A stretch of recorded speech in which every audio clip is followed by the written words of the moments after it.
Hello, everyone. Thank you so much for joining us with our Estrella virtual visit series. I'm Allison Campbell, and I'm excited to welcome Cara Frank from University of Kentucky. Our virtual visit series is designed to introduce you to a variety of colleges and allow you to get to know the universities and the staff in a more personal way. So thank you, Cara, for joining us. If you don't mind just taking a quick moment and introducing yourself and telling us how long you have been at UK. Absolutely. Well, hello, everybody. I have been at UK for the past 13 years as a professional staff member, and I joined UK as a staff member within a year of graduating from UK. So I also was around for a few years prior to that for undergrad, and I grew up down the street from UK. So I've been connected as an athletics fan for really my whole life. So 13 You've been years bleeding blue technically, for a but long we are. time. Yes. That's awesome. Well, Kara and I got to know each other a few months ago. We visited, some of our team members from Australia visited, and we had just a wonderful visit.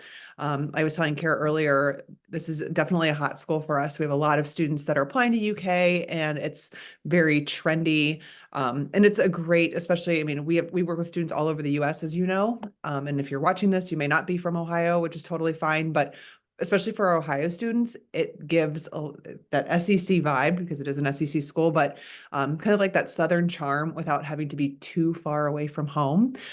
So if you could give, like you said, you're Lexington bred and you've been there for a number of years, can you tell us a little bit about UK as far as the institution, the enrollment, the vibe? Just kind of give us the lowdown. Absolutely. So we are a large public institution and we have been growing as an institution. So each year our incoming class size has been growing a bit. And we also have been retaining our students throughout their education at higher rates. So we are growing in a couple different ways. Our enrollment currently is over 36,000 total, and about 25,000 of that is our undergraduate students. So we are kind of the large public state sports school experience. So definitely SEC vibes, and we're known for having a really friendly campus and being really centrally located for students to be able to access us as well. Yeah, yeah. I mean, when we were visiting, we were talking about how, I mean, a lot of the schools that are very popular right now are becoming more selective and the fact that, or more rejective essentially. And you were, saying how UK, like you are loving the growth at UK and you are continuing to accommodate new students and you're building a ton. So just showing Mhm. us the map that you showed us, I mean, so many new dormitories, the library was insane. I mean, just Mhm. you're welcoming more students and the classes are growing and you guys are ready for that growth where a lot of other institutions are, you know, making it more and more selective and having to like turn people away at an alarming rate. So we love that UK is continuing to welcome students and grow Mhm. with the population. So that's fantastic. Um, what type of student do you feel like is looking at UK? Like what's kind of the maybe the student profile that you see Mhm. that is really successful there? Yeah, so to your point about selectivity, access is really important to us at UK. And so we haven't increased our selectivity or denied students at lower academic profiles. So it's remained pretty consistent over the last several years. Typically, a student needs at least a 3.0 to be able to be eligible to be a pre-major in most of our programs. Students with below a 3.0 unweighted high school GPA will go through a holistic admissions review. So they're not, automatically denied from Kentucky. We do a review and then we'll determine what academic programs the student may be eligible for if they are eligible for admission to UK in general.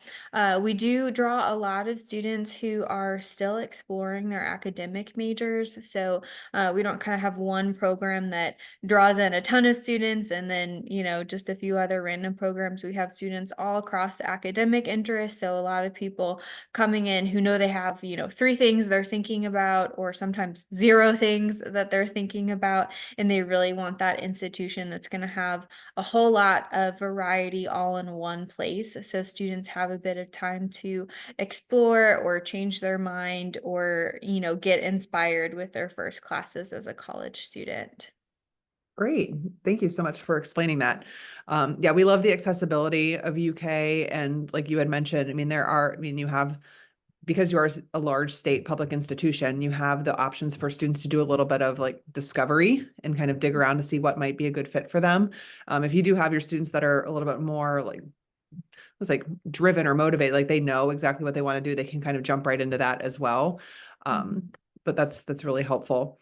What would you say as far as trends that you might be experiencing at UK? Like we talked a lot about the Southern migration. I mean, I don't know why anybody would want to get out of Ohio to go to school somewhere, but again, UK is kind of like that in between. It's not super far from home, but it is like a little Mhm. bit warmer. It's got kind of like that, that's that Southern vibe, I suppose. But what type of trends are you seeing both in like maybe an academic side, maybe like majors that are becoming very popular, and then also like demographics from a recruitment standpoint? Yeah. So we have a few very large colleges at Kentucky that um have always been very large colleges for enrollment. So the College of Arts and Sciences, they have a wide variety of programs, but they have all of our kind of heavy sciences. So the chemistry, biology, neuroscience, physics, and UK is a big healthcare institution. So that's always been a large draw for us. And then our College of Business and our College of Engineering have always been larger colleges for us. I would say the Gatton College of Business and Economics has had quite a lot of growth over the last few years. That seems to be a trend, not just for Kentucky, but just for institutions in general, where, people like to joke that business is the new undecided. So people who aren't, you know, super committed to a program kind of think, oh, I bet I'll, maybe I'll try business. It seems like a practical option, somewhat appealing. So there's Yeah. been a lot of growth in business. Um, when I first started at Kentucky, we were really expanding our reach into out of state recruitment. And we've been really expanding our regional recruitment model. And, every couple of years we get a new position as a regional recruiter located outside of Kentucky and working with out of state students.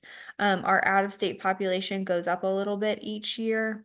We don't want it to jump too much in any given Mhm. cycle just because of our mission to serve the state of Kentucky and that being a big Yes. priority for us institutionally. But as we started expanding a lot more into out of state recruitment, we were doing a really good job of getting students to come and see campus. And then students who came to see campus were really, falling in love with our campus, our community, what we had to offer. And then that's kind of moved over into word of mouth. So a lot of the students now that are coming in are visiting us, are choosing us because they know so many people that have had great experiences as a student at the University of Kentucky. So continuing a little bit of our growth out of state. Um, our let's see, what should I say demographically? So about 26% of our students are first generation this year. That's, I would say, fairly consistent from where we typically are. About 19% of our students come from underrepresented backgrounds. Um, we continue to make a lot of strides in our 4-year and 6-year graduation rates and our retention rates. So even though we're pulling in more students who are from farther away and from more underrepresented backgrounds, we're doing a really good job serving those students. Yeah, like you mentioned the visit. I mean, how could you not fall in love with UK? I feel like if you go and you're looking at like a large public state institution, it's just so charming. Like the grounds are beautiful. Lexington in itself is just a great college Mhm. town. And it's big enough that they have like the industry and the restaurants and the shopping and that type of stuff. So it's not, in the middle of nowhere being a big college Yeah. town like a Penn State.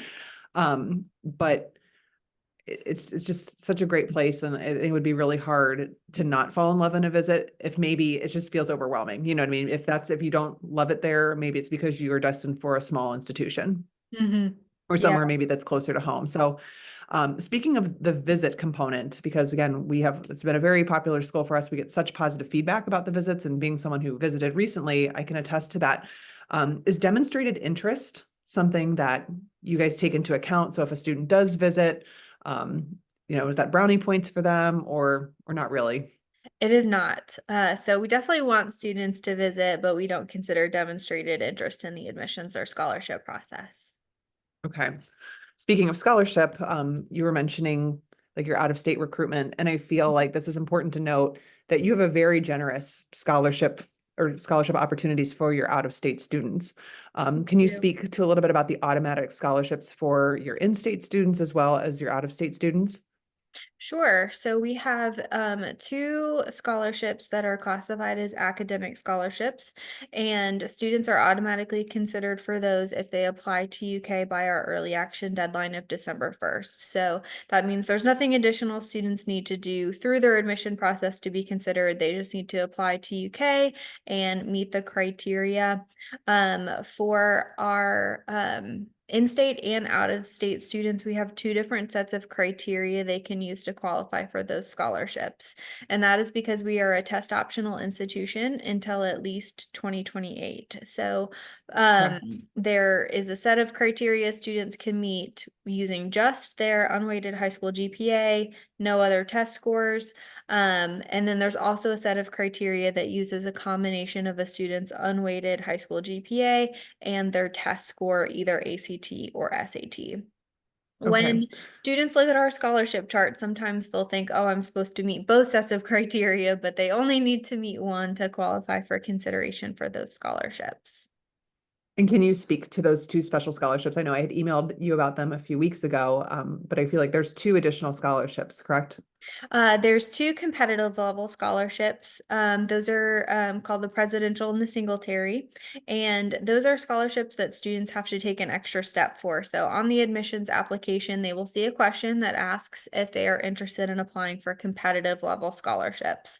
And again, we have two sets of criteria for those scholarships. They can qualify through either set. Those are limited in amount and they're very competitive. So students need to apply by December 1st to be considered for those, and it will be one additional essay that they will complete for consideration. On the admissions application, there is also another scholarship question. It's for our William C. Parker Belonging Scholarship Program. So again, students are seeing that opportunity right in front of them when they apply, so they won't miss out on the chance to do it, but it is an additional essay they would complete for consideration for either category of those scholarships. And is the Parker Scholarship, is that a diversity-based scholarship typically? In prior years, it was classified as that, but it's not a diversity scholarship anymore. So, it has, kind of a rewritten mission statement, which was a change that came after the Supreme Court decision. So we made the decision to abandon our diversity scholarship program and, kind of allocate funds into this new belonging scholarship program. Okay, great. I would love for you to talk a little bit more about the honors program. I believe it's the Mhm. Lewis College. I feel Yes. like that is a really amazing program. So if you could just talk to like how one would be accepted into that program and maybe what some of the benefits are of being a Lewis College scholar. Of course. So students will again see the opportunity to apply for our honors college on the admissions application as long as they apply before December 1st. So that question that they're going to see that says, are you interested in competitive level scholarships? If they say yes to that, or they say yes to interest in the Lewis Honors College, the same essay will populate. So if they're interested in both opportunities, it's still one additional essay that they need to complete. They don't have to apply for scholarships and Lewis Honors College. They can choose either or depending on what they'd like to be considered for. So Okay. students will submit an additional essay, and then the Lewis Honors College Admissions Committee will be looking at their academics. They'll be looking at their involvement outside of the classroom, and they'll be looking at that essay when making their admission decisions for students. And it's intended to be about 10% of each incoming class is part of the Lewis Honors College. There are many benefits for students. If you asked any of our current students what their favorite benefit is, they probably would say priority registration. So Hmm. our honor students do get to register for classes before other students. That gives them the most opportunity for what classes they're taking and what time they're taking those classes. But there are many other benefits that, those of us on the staff side would want to make sure to remind students about. So one of those good benefits is smaller class sizes. Our honors college courses are typically about 18 students, and they're all operated more in a discussion-based format versus a lecture. So they're not intended to be harder or higher level classes than our other coursework, not like an honors class in high school, but they Okay. do require more participation from the student.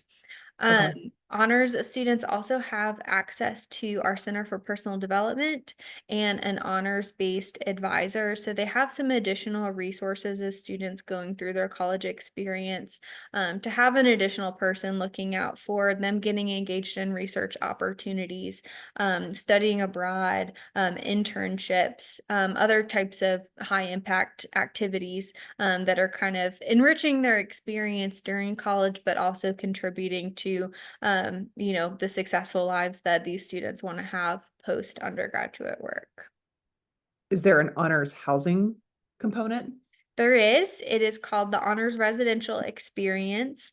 Students in the Honors College do not have to live in the residence. If they want to live in one of our other themed communities, or if they want to live in an unthemed community, they have the option to do that. But a lot of our students are interested in living with other students who are also part of Honors.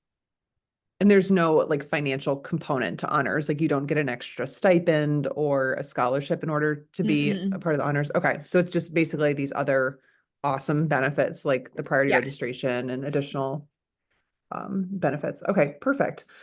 You mentioned, I asked about honors, about the housing component. Can you talk a little bit about housing at UK? Is there a housing requirement? Um, how long do students typically stay on campus, or do they move off? You just speak a little bit Sure. to that. Yeah. So we do not require students to live on campus at all. We highly encourage students to live on campus for at least 1 year. And one of the great things about Kentucky is our students really want to live on campus. So over the last dozen years or so, we've undergone a whole physical transformation to our campus that is cost over $5 billion. And so a big part of that is our residence halls. So we have a dozen new buildings that are, about 10 years old or younger. No matter where students are living on campus, they have access to really modern housing options, great amenities. Everything at Kentucky is suite style. So some students will have a shared bedroom, some students have a private bedroom, but regardless, they'll never have, a community bathroom where they're having to walk down the hall to brush their teeth or take a shower. They're always going to have a bathroom included within their suite. Students typically live on campus for 1 or 2 years before migrating to off-campus housing. Some of that is in the form of Greek housing.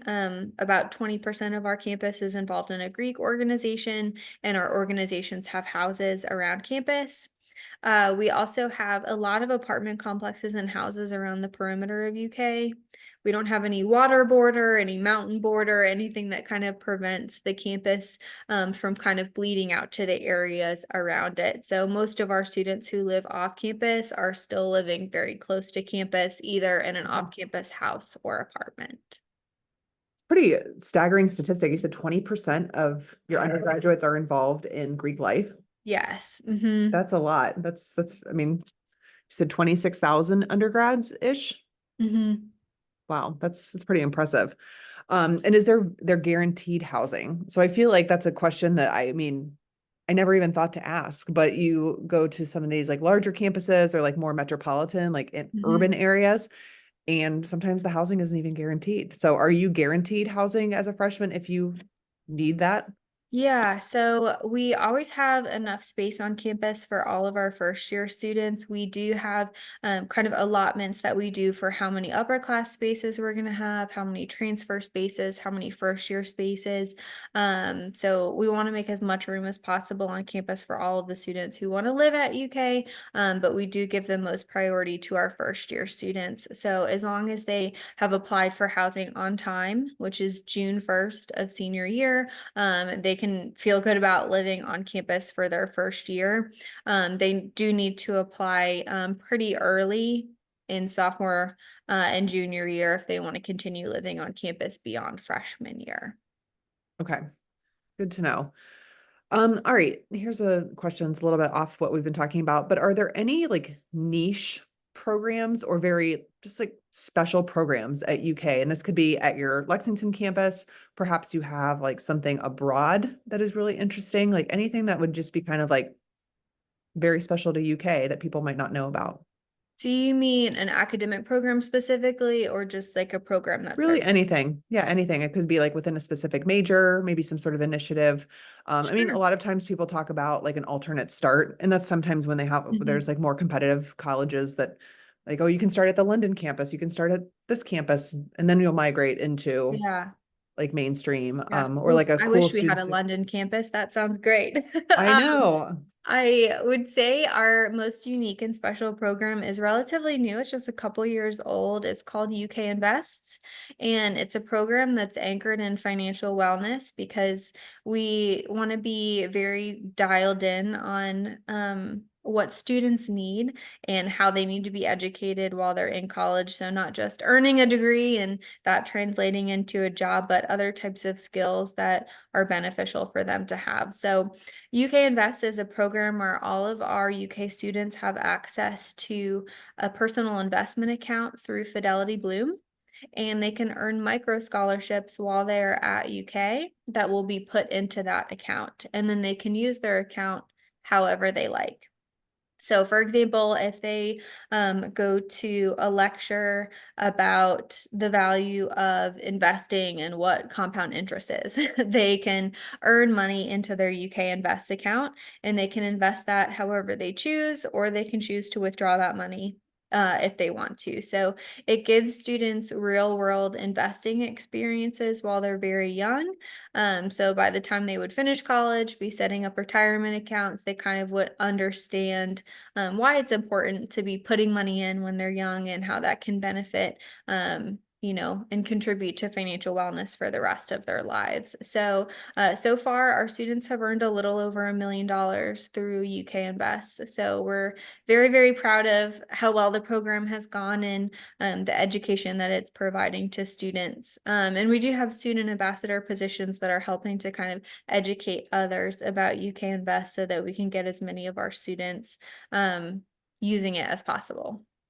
That's great. And it's probably a great opportunity for your finance or economics majors to Mhm. like have that hands-on ability to, again, educate the students about why this is important, almost like micro advisors in a way. Yes. Yes. So I remember you telling us about that. So I'm so glad you brought that up because it's a really unique program. And I don't think we've ever had anybody mention a program that's similar to that. So it's very unique. That was a good one. Mhm. All right. Usually my wrap-up question is tell us about your most unique or like your standout alum, but I feel like I'm teeing it up asking that at UK because there's so many, I'm sure, that you could mention. Um, so how about who has been the most exciting guest or speaker on campus? I mean, you've been there 17 years. So is there anybody Mm. notable that you've ever had maybe as a commencement speaker, do a concert, speak at an event in recent memory? We've had a lot of really cool speakers.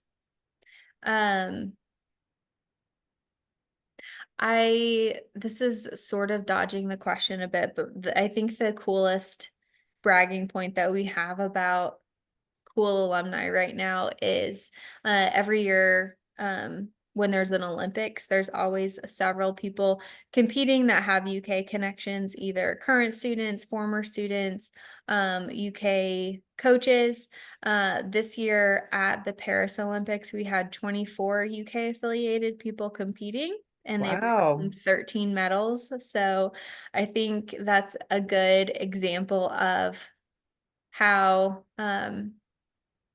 how top of field we are for athletic competitions, and just we have some of the best competing with us, and it makes us very proud to see how well our former students and our current students are doing competing against the best in the world. So we've had some cool speakers and stuff too, but we always have a lot of our former athletes come back and still be connected to the university and coming to a game or waving hello at everybody from the field, and it's really special to see.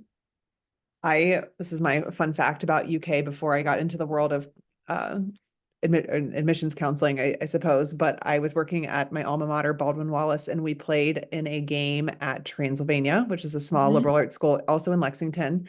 And we were staying at the hotel that is attached to Rupp Arena, and UK was playing. The team that they were playing hadn't won a game in like 22 straight games. And when they were 0 and something, UK was going to blow them out. But the coach of this team is a UK alum. And the place was insane. I mean, it was just like there was people wall to wall. We couldn't even get through the lobby. I'm like, man, I mean, everybody thought that they must have been playing like Tennessee or Louisville or something, Yeah, but I mean, they were playing some no name like it's like University of people show out. Louisiana, something, something. I mean, it's like we didn't even know that that was like a Division I school, but it was just crazy. And people like, it's like this all the time. Like, it doesn't matter who they're playing, like the blue blood like runs deep, and they just are so Yes. passionate about their sports. And I'm sure everything, people are just passionate about the university and all the special things that it brings to the community. But that was just like insane to me that it wasn't even a Mhm. big game. It was just kind of like a no-name game, and it was wild. So definitely people love the Wildcats, they love UK, and that was a really good example. I mean, to talk about the sports, but on a global scale, not just Mhm. basketball, Yeah. but all the sports. So, well, thank you, Kara. It was so nice to see you. We really appreciate you taking the time. If you're watching this and you need more information about UK, please feel free to reach out to Kara. And we appreciate all you do. So have a great rest of your recruitment season. And thank you so much again. Thank you so much. All right. Have a good one. You too. Bye bye. Bye.